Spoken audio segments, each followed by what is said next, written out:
तो जब बिहारी इतने आगे हैं तो मेरा राज्य इतना पीछे क्यों छूट गया है? मेरे राज्य का आर्थिक विकास रुक गया, मेरे राज्य के लोगों को पलायन करने और मेरा राज्य छोड़ने के लिए मजबूर किया गया। हम 90 के दशक में जो हुआ उसे कभी नजरअंदाज नहीं कर सकते। आप जानते हैं, अराजकता का पूरा शासन, अराजकता का पूरा युग बिहारी राज्य और देश की राजनीतिक व्यवस्था के बारे में बहुत अच्छी तरह से जानते हैं। इसलिए राजनीतिक रूप से आप जानते हैं वे बहुत जागरूक हैं। तो आखिरकार वे अपना वोट बर्बाद नहीं करना चाहेंगे। मैं नहीं मानता कि राजनीति में कोई दोस्ताना संघर्ष होता है। तो मेरा अपना MY समीकरण है जिसमें मेरा M महिलाएं हैं और मेरा Y मेरे राज्य के युवाओं का प्रतिनिधित्व करता है। हमारे साथ जुड़ने के लिए बहुत बहुत धन्यवाद। आप जानते हैं, हम घूमते रहे हैं सभी गांवों में और लोगों से बात करते रहे हैं, और ये हमारी पहली यात्रा नहीं है, कई यात्राएं हैं। और जो मुख्य बातें सामने आती हैं, जो लोग कहते हैं कि, और मैं कम से कम पहले भाग से सहमत हूं कि बिहार के लोग सबसे अच्छे हैं, लेकिन बिहार के राजनेता सबसे बुरे हैं और उन्होंने इस देश, इस राज्य को बहुत निराश किया है। आप इस देश में किसी भी राज्य, बड़े राज्य की प्रति व्यक्ति आय में सबसे कम हैं। इतने प्रतिभाशाली, उच्च IQ वाले लोगों के होते हुए यह चौंकाने वाला है। यह सही है और हमें इसका कारण समझने की जरूरत है कि यह वास्तव में क्यों हुआ। मैं सचमुच मानता हूं कि मेरे राज्य की क्षमता का पूरी तरह से उपयोग नहीं किया गया है। हाँ, मैं खुद पहले आधे हिस्से से सहमत हूं कि बिहार के लोग, आप जानते हैं, जिनका IQ स्तर सबसे ऊंचा होता है, और आप पाएंगे कि वे हर जगह हैं। वे मीडिया और व्यावसायिक घरानों में सर्वोच्च पदों पर हैं, और यह कहने की ज़रूरत नहीं है कि सबसे ज़्यादा IAS और IPS अधिकारी बिहार से आते हैं। अगर बिहार के लोग इतने आगे हैं तो मेरा राज्य इतना पीछे क्यों है? यही वह सवाल है जो हमें बार बार पूछना चाहिए। बेशक राज्य का नेतृत्व निश्चित रूप से जिम्मेदार है, लेकिन यह उन कारणों में से एक है कि आज़ादी के बाद से राज्य का विकास उस तरह से नहीं हुआ है जैसे हमारे देश के दूसरे राज्यों का हुआ है।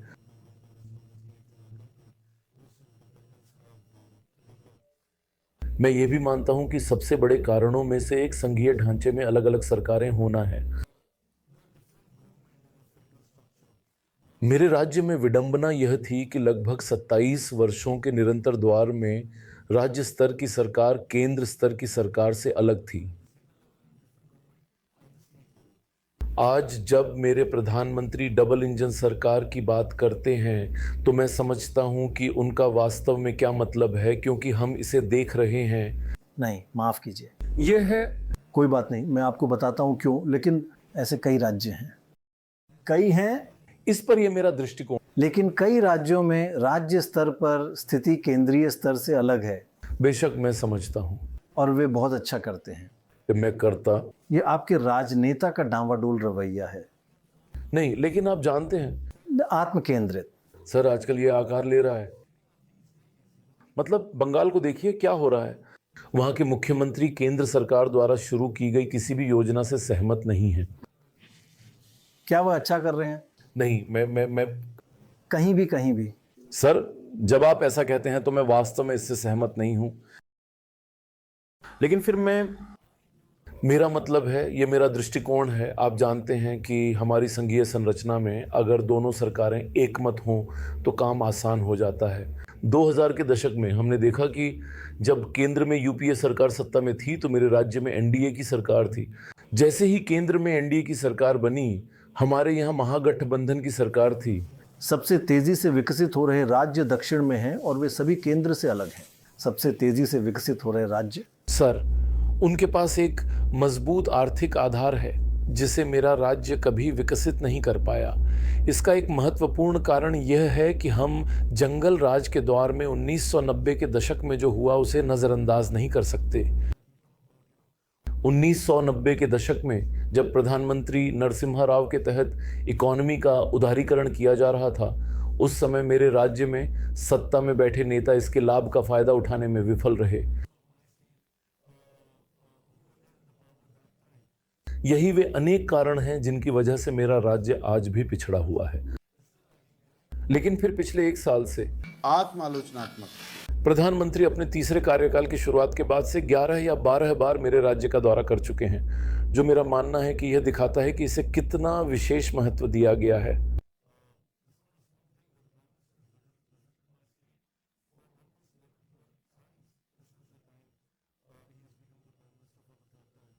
वे एक दिन पहले वहां थे और वे प्रचार और संबंधित गतिविधियों के लिए अगले दिन भी आएंगे। और जिस तरह के आप जानते हैं वित्तीय लाभ जो वे हमारे राज्य को दे रहे हैं, मुझे लगता है कि यह बहुत फायदेमंद होगा अगर इसका अच्छी तरह से उपयोग किया जाए, जो कि होगा भी, क्योंकि दोनों सरकारें एकमत हैं। तो मैं सचमुच मानता हूं कि अगले 5 साल मेरे राज्य के लिए बहुत महत्वपूर्ण होने वाले हैं। तो आपने कहा, आपने अभी जंगल राज के बारे में बात की। मैं हर बार जब दिल्ली से नेता आते हैं या एनडीए के नेता, वे हमेशा यह मुद्दा उठाते हैं, जंगल का राज। लेकिन ज़मीनी स्तर पर हम पाते हैं कि आपकी पीढ़ी और उससे कम उम्र के लोगों के बीच लालू के जंगल राज की कोई गूंज नहीं है। ऐसा इसलिए है क्योंकि लोग हर बार मंच से इसके बारे में बात करते हैं कि उन्हें पता है कि जंगल राज नाम की कोई चीज़ थी, अराजकता की स्थिति थी। वे पिछले 10-15 सालों को देखते हैं और कहते हैं अब जो अपराध हो रहा है उसका क्या। और आपने खुद इसी साल की शुरुआत में कहा था कि बिहार में अपराध दर। हाँ, मैंने अपनी चिंताएं जताई हैं। हाँ, आपने बहुत सही कहा और मैं पूरी तरह सहमत हूं। यह टेक्स्ट पहले से ही अंग्रेजी में है।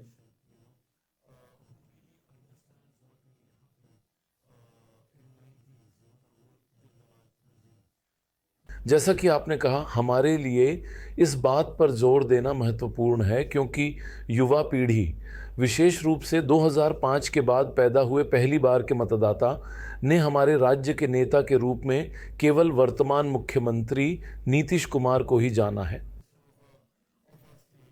बेशक टेक्नोलॉजी के प्रभाव से जब वे रील्स स्क्रॉल करते हैं और देखते हैं कि मुंबई और दिल्ली कैसा कर रहे हैं, तो वे सवाल करने लगते हैं। और वे निश्चित रूप से सवाल करते हैं कि उनका राज्य वहाँ क्यों नहीं है। क्या इसी वजह से उनके लिए यह जानना और भी ज़रूरी हो जाता है कि वह दौर क्या था? दिया गया टेक्स्ट पहले से ही अंग्रेजी में है।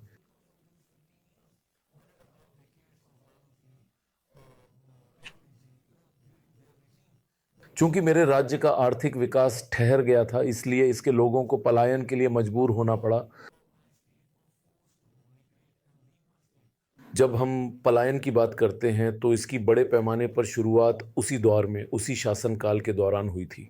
इसलिए युवा पीढ़ी के लिए यह जानना और भी महत्वपूर्ण है कि वर्तमान मुख्यमंत्री ने हमारे राज्य को किस स्थिति से ऊपर उठाया है। वह खाई जिसे हम कौलकाई कहते हैं, इतनी विशाल और गहरी थी कि उसे भरने और हमारे राज्य को उस स्तर पर लाने में बहुत लंबा समय लगा जहां हम विकास के बारे में सोचना शुरू कर सकते थे। यह अपरिहार्य था क्योंकि 1990 के दशक से 2005 तक उन्होंने राज्य को जिस हालत में छोड़ा था वह बदतर थी। चिराग,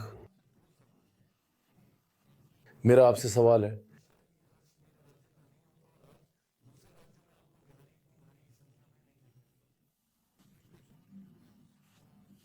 सब लोग महागठबंधन में अंदरूनी कलह के बारे में बात कर रहे हैं, लेकिन भाजपा और नीतीश के पार्टी दोनों ने पिछले कुछ दिनों में कई लोगों को निष्कासित कर दिया है। तो क्या बहुत ज़्यादा अंदरूनी कलह हो रही है और दोस्ताना लड़ाइयाँ होने वाली हैं एनडीए खेमे के अंदर भी?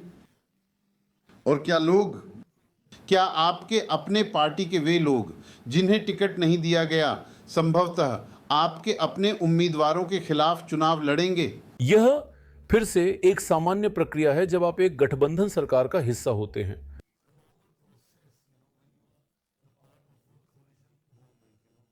मेरे लिए, हाँ, मेरा मतलब है इस बार यह बेहद मुश्किल था क्योंकि पिछली बार के विपरीत यह गठबंधन के हिस्से के रूप में मैं सीमित संख्या में सीटों पर चुनाव लड़ रहा था। पिछली बार मुझे पूरी आज़ादी थी जब मैं अकेले ही चुनाव लड़ रहा था। मैं जिसे भी चाहता उसे इलेक्शन के लिए कैंडिडेट के रूप में आसानी से खड़ा कर सकता था। पिछली बार के विपरीत इस बार मेरे लिए भी मुश्किल था। मैं समझता हूं कि यही स्थिति हमारे सहयोगियों के लिए भी है, और सिर्फ उनके लिए ही नहीं बल्कि महाअघाड़ी बंधन के लिए भी, क्योंकि कई लोग एक विशेष सीट पर चुनाव लड़ना चाहते हैं। आप जानते हैं, जाहिर है भारतीय जनता पार्टी के नेता हैं, आप जानते हैं जो किसी खास विधानसभा से चुनाव लड़ना चाहेंगे, जनता दल, यूनाइटेड के सदस्य, मेरे पार्टी के सदस्य, अजीजी के पार्टी के सदस्य, बौद्ध के सदस्य, जाहिर है पार्टी के कार्यकर्ता हैं जो चुनाव लड़ना चाहते हैं। हालांकि जब कोई सीट अंततः किसी सहयोगी दल को चली जाती है तो मेरे पार्टी और मैं कभी कभी बागी बन जाते हैं, और मैंने यह भी देखा है कि भारतीय जनता पार्टी इन स्थितियों में बहुत अच्छा करती है। मैंने गृह मंत्री को लगभग 3 दिनों तक यहाँ राज्य में डेरा डाले हुए देखा। जब यह सब हुआ, जब बातचीत की घोषणा की गई तो वह लगभग 3 दिनों तक यहीं डेरा डाले हुए थे, और उन्होंने वास्तव में मुखियाओं सहित सभी से संपर्क किया। आप जानते हैं, उन्होंने यह सुनिश्चित करने के लिए उनसे संपर्क किया कि विद्रोही जैसी कोई चीज़ ना हो। मैंने भी वही करने की कोशिश की, लेकिन फिर जाहिर है आप जानते हैं, आप हर किसी को शांत नहीं कर सकते। दिया गया टेक्स्ट पहले से ही अंग्रेजी में है।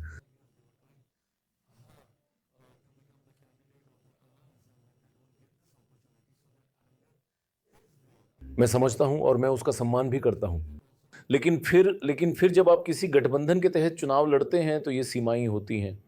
तो क्या इससे ये स्पष्ट होता है कि बिहार क्यों है? मेरा मतलब है, चूंकि आपके पास 2 बड़ी पार्टियां हो या गठबंधन हैं, लेकिन अन्य वोटों का एक बहुत बड़ा प्रतिशत है, चुनावों में 20-22%। क्या ये मुख्य रूप से विद्रोही उम्मीदवार हैं? नहीं, तो ऐसा नहीं है। मेरा मतलब है ये सिर्फ विद्रोही उम्मीदवार नहीं है। मेरा मतलब है ये छोटे गठबंधन हैं। आप जानते हैं, पिछले से पिछले साल मैंने व्यक्तिगत रूप से वोट के हिस्से का लगभग 6% हासिल किया। अन्य छोटे गठबंधन भी हैं जो एक हिस्सा लेते हैं। ये मेरे अनुभव पर भी आधारित है, क्योंकि पिछली बार मैं अकेले लड़ा था। ये मेरा निजी अनुभव है कि अंत में आप जानते हैं, मतदान से ठीक पहले इलेक्शन द्विध्रुवीय हो जाता है। बिहारी राज्य और देश की राजनीतिक व्यवस्था के बारे में बहुत अच्छी तरह से जानते हैं,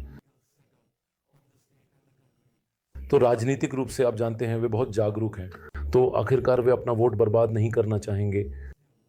तो आप जानते हैं, ये मुझे भी एहसास हुआ मेरे पिछले इलेक्शन के दौरान कि मेरे सभी उम्मीदवार, मेरे ज़्यादातर उम्मीदवार, वे बहुत आश्वस्त थे कि आप जानते हैं हम वाकई बहुत अच्छा प्रदर्शन करने वाले हैं। लेकिन फिर मतदान से ठीक 1 दिन पहले या रात पहले आप जानते हैं पूरा माहौल बदल गया, क्योंकि ये जो अस्थिर मतदाता हैं वे अंत में जाकर उस कैंडिडेट को वोट देते हैं जिससे फर्क पड़ेगा, आप जानते हैं, और यह सिर्फ द्विध्रुवीय हो जाता है। तो वे किसी ऐसे को वोट नहीं देना चाहेंगे अगर उन्हें लगे कि उनका वोट बर्बाद हो सकता है। तो मुझे नहीं लगता कि यह प्रतिशत चिंता का विषय होगा। यह वाक्य पहले से ही अंग्रेजी में है। हम घूमते रहे हैं और छात्रों, पुरुषों और कुछ महिलाओं से भी एक जो मुख्य बात सामने आई है वह यह है कि यह शराबबंदी बेलगाम हो गई है। लोगों को पाउडर और टैबलेट के रूप में ड्रग्स मिल रहे हैं। शराब आपके दरवाजे तक पहुंचाई जाती है। इसमें से ज़्यादातर मिलावटी होती है। शराबबंदी ऐतिहासिक रूप से दुनिया में हर जगह पूरी तरह से विफल साबित हुई है और आपने इसे लागू कर दिया है। और इससे भी बुरी बात यह है कि आप यहाँ विदेशी इन्वेस्टमेंट चाहते हैं। अगर उन्हें पता चलेगा कि यह राज्य शराब मुक्त है तो आपको निवेशक नहीं मिलेंगे। अवैध मार्केट न केवल जहरीले उत्पादों के रिस्क के कारण खतरनाक है, बल्कि यह इन्वेस्टमेंट को भी रोकता है। क्या आप इसे जारी रखेंगे? खैर, अंततः 14 नवंबर के बाद बनने वाली नई सरकार इस पर अंतिम कॉल लेगी। बेशक मेरा मतलब है विभिन्न पार्टियों के, आप जानते हैं, इस मामले में अलग अलग विचार हैं। आपका क्या विचार है? खैर, मैं इसके पीछे के पूरे विचार का समर्थन करता हूं। आप जानते हैं, अगर मुझे सही से याद है तो मुझे लगता है कि इसे 2016 में लागू किया गया था, मुझे लगता है। हाँ, और उस समय मैं इस मायने में विपक्ष में था कि मैं एनडीए गठबंधन का हिस्सा था और मुख्यमंत्री महागठबंधन में थे। वह राष्ट्रीय जनता दल के साथ थे और ये वही समय था जब इसकी घोषणा की गई थी। तो सैद्धांतिक रूप से मैं इस विचार से बहुत प्रभावित था। हालांकि मैं यह भी मानता हूं कि इस तरह के विचार को शिक्षा के माध्यम से बढ़ावा देने की ज़रूरत है। आप जानते हैं, उन्हें सही और गलत बताना, आप जानते हैं पूरी अवधारणा के फायदे और नुकसान। दिया गया टेक्स्ट पहले से ही अंग्रेजी में है।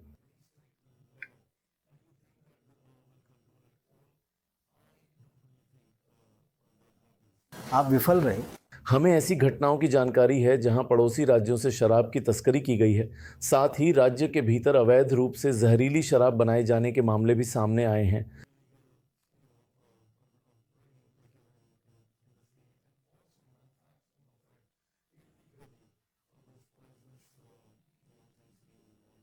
तो जाहिर है आप जानते हैं हमारे पास इस तरह के उदाहरण हैं जो वास्तव में।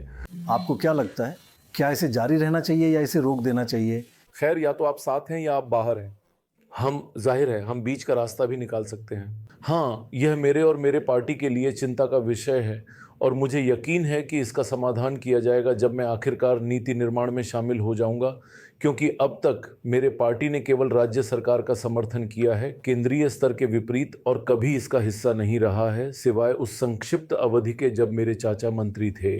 तो हाँ, मेरा मतलब है हम इस मुद्दे को उठाएंगे और जाहिर है पार्टी इस संबंध में हमारी चिंताओं और हमारे विचारों और हमारे सुझावों को सामने रखेगा। तो आप इसके खिलाफ हैं? मैं सीधे सीधे हाँ या ना नहीं कहूँगा। मैं इसके विचार से सहमत हूँ, लेकिन इम्प्लीमेंटेशन में थोड़े संशोधन की आवश्यकता हो सकती है। आपने कहा है कि नीतीश कुमार मुख्यमंत्री बनने वाले हैं। मंत्री, आपने ये भी कहा था कि बिहार के लोग राजनीतिक रूप से बहुत समझदार हैं। अगर अमित शाह और प्रधानमंत्री अगले 2-3 दिनों में यह घोषणा नहीं करते हैं कि अगर एनडीए सत्ता में आती है तो नीतीश कुमार मुख्यमंत्री होंगे, तो क्या आपको लगता है कि इसका ज़मीनी स्तर पर मतदान पर असर पड़ेगा?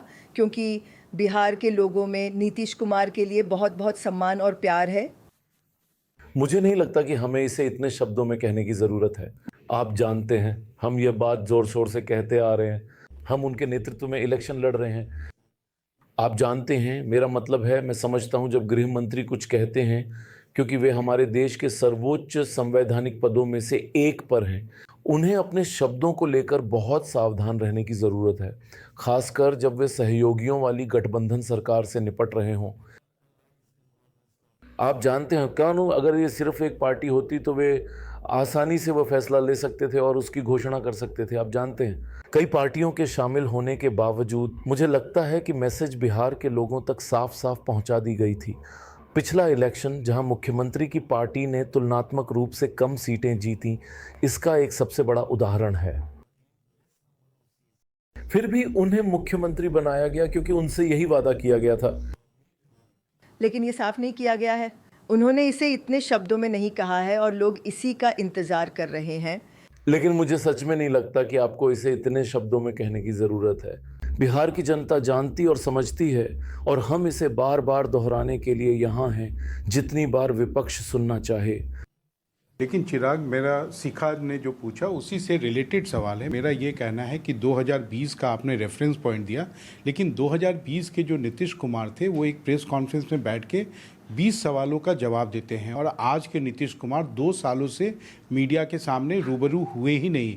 और आज आपके अलायंस की ये सबसे बड़ी आयरनी भी है कि आप जिनको कह रहे हैं कि यही मुख्यमंत्री रहेंगे, वो मीडिया के सामने 2 सवाल का भी जवाब देने के लिए उनकी स्थिति नहीं, उनका जो कंडीशन है आप हमसे बेहतर जानते हैं। आपको लगता नहीं कि आप लोग बिहार आपसे बेहतर नहीं जानता हूं। नहीं, मैं इतना जरूर जानता हूं कि जो परसेप्शन बनाया जा रहा है वो गलत है। आप प्लीज नहीं, हाँ, मुझे आपको लगता नहीं कि आप लोग बिहार के लोगों के प्रति थोड़े अनफेयर हैं ये वोट बैंक की पॉलिटिक्स के चक्कर में, कि एक आदमी जो फिजिकली फिट नहीं है उसी को आप कह रहे हैं कि नहीं ये हमारे दुल्हा, हम उनके बाराती रहेंगे, दुल्हा वही रहेंगे। दूसरा मेरा एक सवाल है कि 25 से 30 फिर से नीतीश, इसको आप इंडोर्स कर रहे हैं? क्योंकि ये आपने गंभीर सवाल पूछा है, इसको उतनी गंभीरता से जवाब देना जरूरी है, बिकॉज ये एक परसेप्शन बनाने का प्रयास इतनी स्ट्रांगली किया जा रहा है और ये नैरेटिव बिल्ड करने की कोशिश की जा रही है कि मुख्यमंत्री जी के हेल्थ कंसर्न्स हैं, उनके स्वास्थ्य को लेकर, उनकी शारीरिक मानसिक परिस्थितियों को लेकर, ये गाहे बगाहे कई बार इसको एम्पलीफाई किया गया है। एक ऐसे मुख्यमंत्री जिन्होंने समय रहते पूरे कोलिशन को डिज़ाइन कर दिया, डेकोरेट कर दिया। ना सिर्फ हम लोगों ने सीट का बंटवारा कर लिया, सीट का चयन कर लिया, प्रत्याशी उतार दिए, बल्कि उन्होंने चुनाव प्रचार भी शुरू कर दिया था। वहीं दूसरी तरफ एक ऐसा गठबंधन जो अपने घटक दलों के का ही समावेश नहीं कर पाया, तो ऐसे में मेंटली कौन ज़्यादा स्ट्रांग है?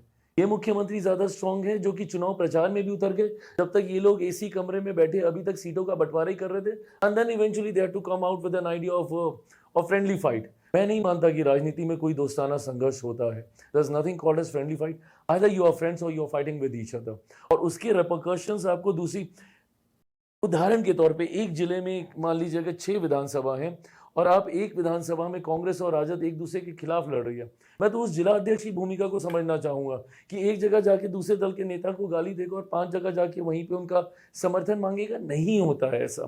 तो ऐसे में ये ज़्यादा मेंटली स्ट्रांग स्थिति को दर्शाता है जिसमें मुख्यमंत्री जी ने इतने एमिकेबली पूरे अलायंस को उन्होंने डिज़ाइन कर दिया और प्रचार में भी उतर गए। और वहीं दूसरी तरफ महागठबंधन नहीं कर पाया, तो कमज़ोर कड़ी तो उनके भीतर है ना कि हमारे यहाँ। चिराग पासवान ने मुख्यमंत्री बनने के अपने सपने, अपने लक्ष्य को क्या गिव अप कर दिया है, या मुख्यमंत्री चिराग पासवान अभी भी बनना चाहते हैं और बनना कब होगा उनका? I like the way you took it for granted. मेरा ये लक्ष्य है, मेरा ये सपना है। खैर, I will not shy away from the fact, because मैं भी जब बिहारी फर्स्ट की बात करता हूँ, तो जब तक मैं खुद को पूरी तरह से बिहार पर केंद्रित नहीं देख पाता और तीसरी बार के सांसद के रूप में मैं ये समझता भी हूँ और इस बात से सहमत भी हूँ कि केंद्र सरकार में रहने की अपनी सीमाएं होती है। अनटिल अनलेस आप बिहार नहीं आओगे, और मैं इसी चुनाव में आना चाहता था, आप ये बहुत अच्छी तरह जानते हैं।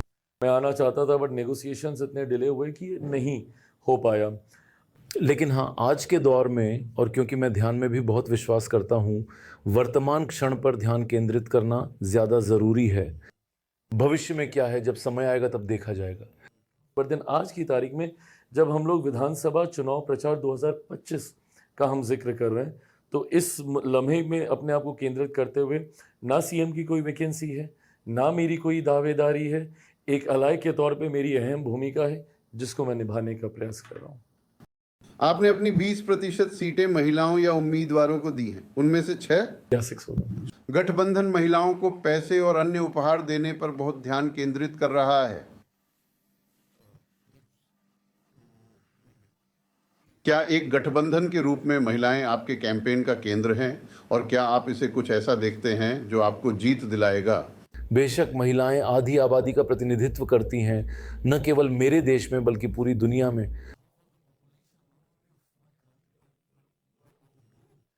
तो बेशक उस प्रतिनिधित्व की बहुत बहुत बहुत बहुत ज़रूरत है।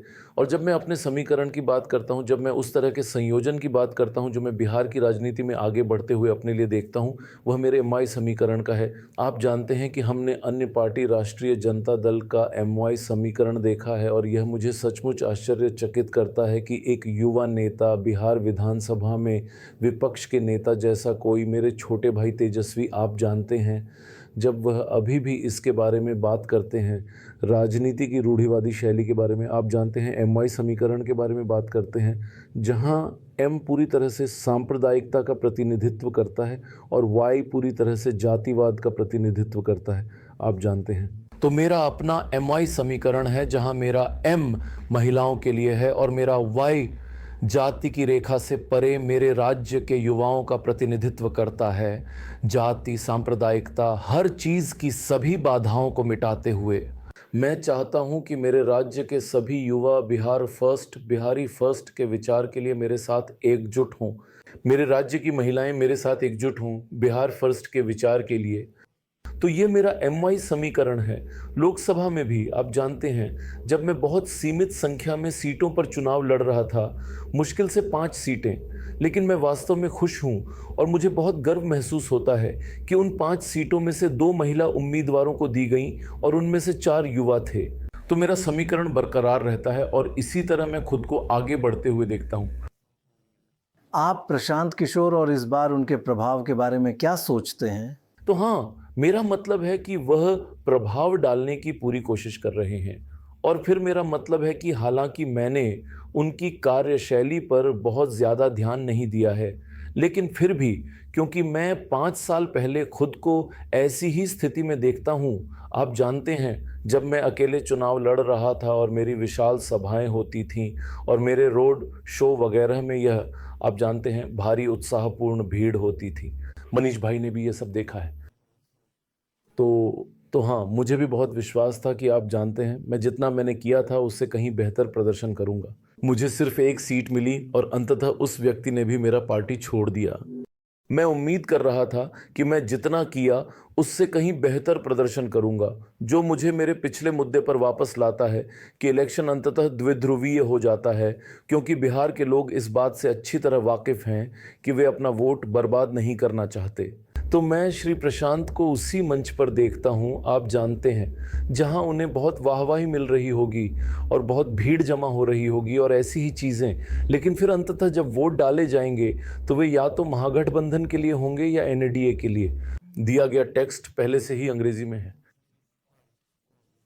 हो सकता है कि वे यहाँ वहाँ कुछ सीटें निकाल लें, लेकिन फिर लड़ाई प्रतिशत के मामले में बेहतर वोट हिस्सा पाने की होगी, इससे ज़्यादा कुछ नहीं। अगर आपको संख्या की ज़रूरत पड़ती है तो क्या आप उनके साथ गठबंधन करने के लिए सहमत होंगे अगर वे अच्छा प्रदर्शन करते हैं? मैं झिझक रहा हूं क्योंकि उनकी कार्यशैली और अवधारणाएं हमारी कार्यशैली और अवधारणाओं से बहुत अलग हैं, खास तौर पर एनडीए के संबंध में। तो मुझे सच में नहीं लगता कि अगर वे इस खेल में बने रहते हैं, अगर वे इस खेल में बने रहते हैं, अगर वे भविष्य में भी यहाँ बने रहते हैं, तो क्या आप उन्हें एक मजबूत प्रतिद्वंद्वी के रूप में देखते हैं? खैर, मेरा मतलब है मुझे उनका विचार इस मायने में पसंद है कि फिर से आप जानते हैं मैं सच में किसी ऐसे व्यक्ति की सराहना करता हूं जो जातिगत दायरे से परे बात करता है। मेरे राज्य को इससे बाहर निकलने की ज़रूरत है। हमें सांसदों और विधायकों को चुनना बंद करने की ज़रूरत है, सिर्फ इसलिए क्योंकि वे हमारी जाति या धर्म से आते हैं। तो हमें इस बाधा को तोड़ना होगा और मेरी तरह वे भी फिर से कोई ऐसे हैं, आप जानते हैं, जो इन सभी जातिगत और सांप्रदायिक दायरों से परे बात करते हैं। वे वास्तविक विकास की बात करते हैं, वे शिक्षा की बात करते हैं, जो मेरे राज्य के लिए बेहद बेहद बेहद महत्वपूर्ण है। तो भविष्य में क्या है, मैं कोई ज्योतिषी नहीं हूं जो इस पर टिप्पणी करूं, लेकिन फिर राजनीति में आप कभी भी कभी नहीं कह सकते। आपकी बातों से ऐसा लगता है कि आप उनकी इतनी प्रशंसा करते हैं कि बीजेपी और निश्चित रूप से नीतीश से भी ज़्यादा आपकी उनसे बनती है, तो वो आपके हीरो हैं। नहीं, बिल्कुल नहीं, लेकिन आपकी उनसे ज़्यादा बनती है। यह टेक्स्ट पहले से ही अंग्रेजी में है। वाक्य का एक स्पष्ट अधिक मानक संस्करण ये होगा, मैं रजत और तेजस्वी से अलग तरह के लोगों को पसंद करता हूँ। वे अभी भी जातिवाद और सांप्रदायिकता पर ध्यान केंद्रित करके रूढ़िवादी शैली की राजनीति करते हैं। तो मैं वास्तव में सराहना करता हूँ और मुझे लगता है कि यह हमारे देश के लोकतंत्र की सुंदरता है कि जितने ज़्यादा लोग होंगे आपके पास चुनने या निर्वाचित करने के लिए, उतने ही ज़्यादा विकल्प होंगे। दिया गया टेक्स्ट पहले से ही अंग्रेजी में है। यहाँ व्याकरण की दृष्टि से सही किया गया संस्करण है। तो मुझे लगता है कि हमारे देश के लोकतंत्र के लिए यह बेहतर है कि लोगों को यह तय करने दें कि वे किसे नेता के रूप में देखना चाहते हैं। क्या वह वही करने की संभावना रखते हैं जो आपने 2020 में किया था, यानी एनडीए वोट में इतनी ज़्यादा सेंध लगाना कि वे लगभग इलेक्शन हार ही गए थे? दिया गया टेक्स्ट पहले से ही अंग्रेजी में है।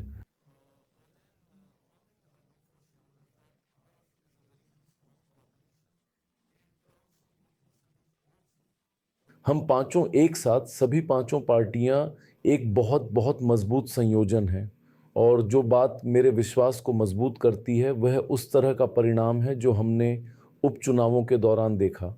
आप जानते हैं हमारे यहाँ 4 सीटों के लिए ये उपचुनाव हुए, जिन्हें एक तरह का सेमीफाइनल माना जा रहा था। सेमीफाइनल, हाँ। इसे हमेशा सेमीफाइनल के रूप में देखा जाता है। हम तब 100% का स्ट्राइक रेट हासिल करने में भी कामयाब रहे। हमारे एनडीए के चारों उम्मीदवार इलेक्शन जीत गए। दिया गया टेक्स्ट पहले से ही अंग्रेजी में है।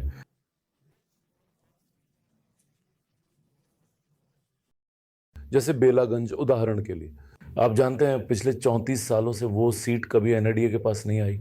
हमने उस सीट को विन कर लिया। 1 दशक से ज़्यादा समय से हम तरारी सीट को कभी विन नहीं कर पाए थे, हमने उस सीट को भी विन कर लिया। मुझे पक्का पता है कि इन 5 पार्टियों ने गठबंधन बना लिया है। पिछली बार की तरह एनडीए बहुत बंटा हुआ था।